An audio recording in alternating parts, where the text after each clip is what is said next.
It's a plague, and it's killing our children, it's killing our loved ones, and the name of this forum today, what works is legislation, and what works is voting for those legislators who support common sense gun legislation.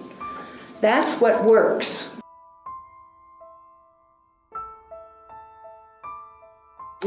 When we started this, we were not in the news too often.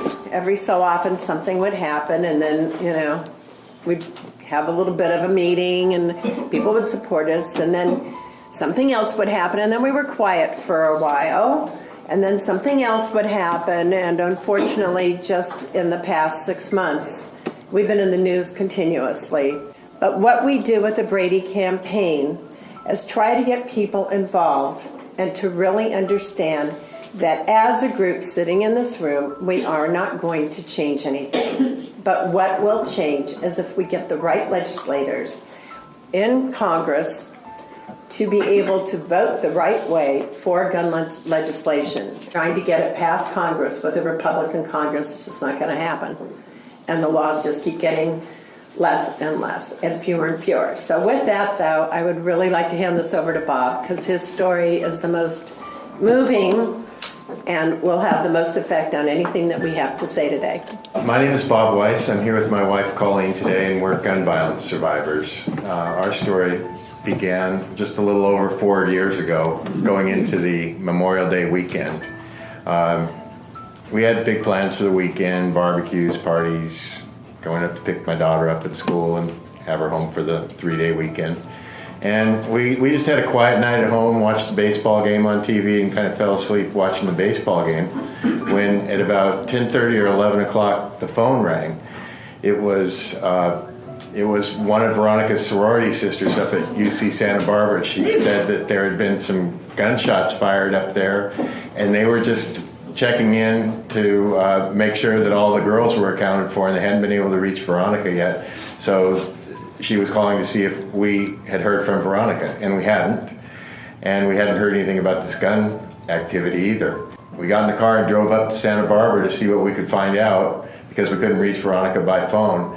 We asked the receptionist at the emergency room what we should do. She said, "Sit over here. I'll call the sheriff's office and see what I can find out for you." And we sat down, and we could see her over on her phone, and we could see her starting to break down and cry. We knew that wasn't a good sign. And we got impatient, and we drove over to Isla Vista where the crime scene was. Well, we sat there all night.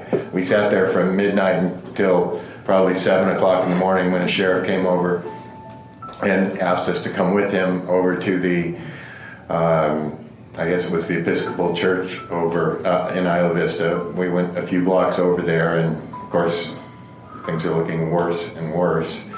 And that's where the pastor told us that our daughter was gone.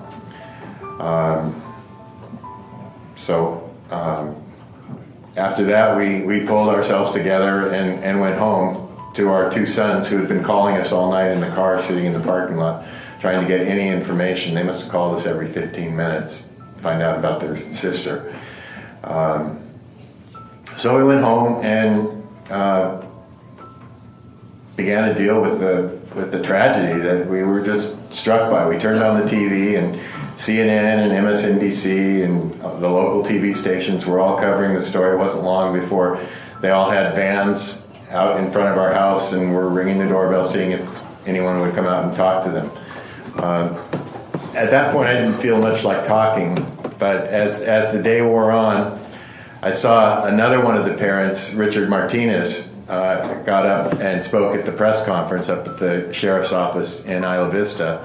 And hearing him speak, it occurred to me that if I'm going to speak up about this problem, I have to do it right now, because a few days from now, these television vans are not going to be out in front of my house with reporters and cameras and microphones. So this is my opportunity to speak up. And that's when I became an activist the day after Veronica was shot. And I started talking to everybody from the New York Times to Al Jazeera and CNN. They were all in on this. There was an awful lot of coverage. A little more background about what happened. There was a very angry young man up in Isla Vista who had been attending school at Santa Barbara Community College, but had dropped out and was living in a student housing building with 2 other roommates. And he was having a rough time with getting attention from girls, I guess is the simplest way to put it. And he was becoming more and more angry at these girls. All the girls of Isla Vista, I guess, didn't give him the time of day. At least that's the way it felt to him. So he decided he was going to exact his revenge on them by, first he wrote all this plan out. It was a 150-page manifesto explaining how he got to this point and why he was so angry. And then that evening at about 7 o'clock, after he stabbed all 3 of his roommates to death, he jumped in his car and drove over to the sorority Greek Row over in Isla Vista. And he went up to the sorority house where he thought he would find the highest concentration of young women that he hated. The nicest, cutest girls in Isla Vista, I guess, was why he chose this particular sorority. So he ran up to the door with 3 guns and 400 rounds of ammunition and was going to go in there and shoot everybody inside. Well, he pounded on the door for about 2 minutes and no one came to the door. So he got frustrated, headed back to his car, and it just so happened my daughter and 2 of her sorority sisters were walking down the sidewalk. They'd just gotten a bite to eat. They were walking back to their sorority. So he shot all 3 of them. He shot Veronica. The bullet entered on one side of her chest, went through her lung, then her heart, and her other lung destroyed all that, and she bled to death on the sidewalk. There were 6 other bullets in her. She was killed. Katie Cooper, her sorority sister, who was 1 week away from graduating from USB, got shot right through the eyeball and died instantly. The other girl was shot in the kidney and survived. It's a terrible thing.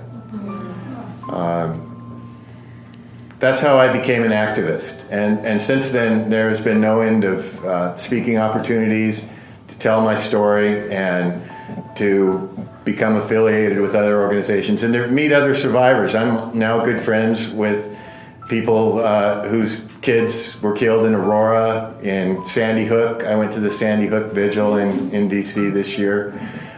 Shortly after the Pulse shooting last summer, after Julia Brownlee led her sit-in in the Capitol, a group of us survivors got together and protested in the Capitol Rotunda, where we were arrested and hauled off to jail for a couple hours. That was an interesting experience. But the police couldn't have been nicer to us.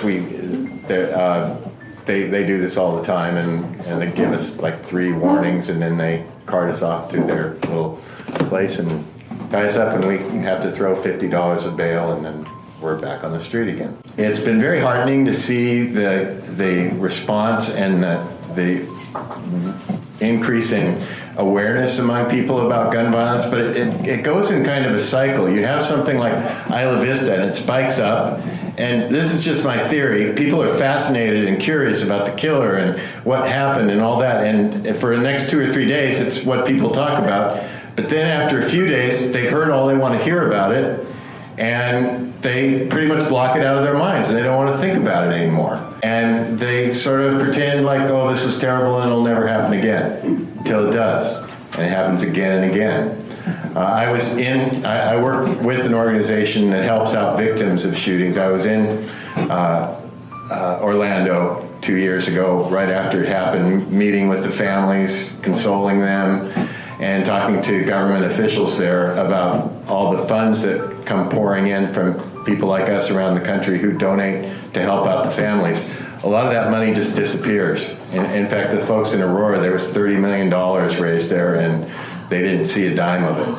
So it's something that we've had to get really active in and make the government officials, because there's very few mayors know what to do when 49 people are shot to death in a nightclub in their town or at a concert. So we did the same thing in Las Vegas. We go out to educate and to show some compassion to the survivors.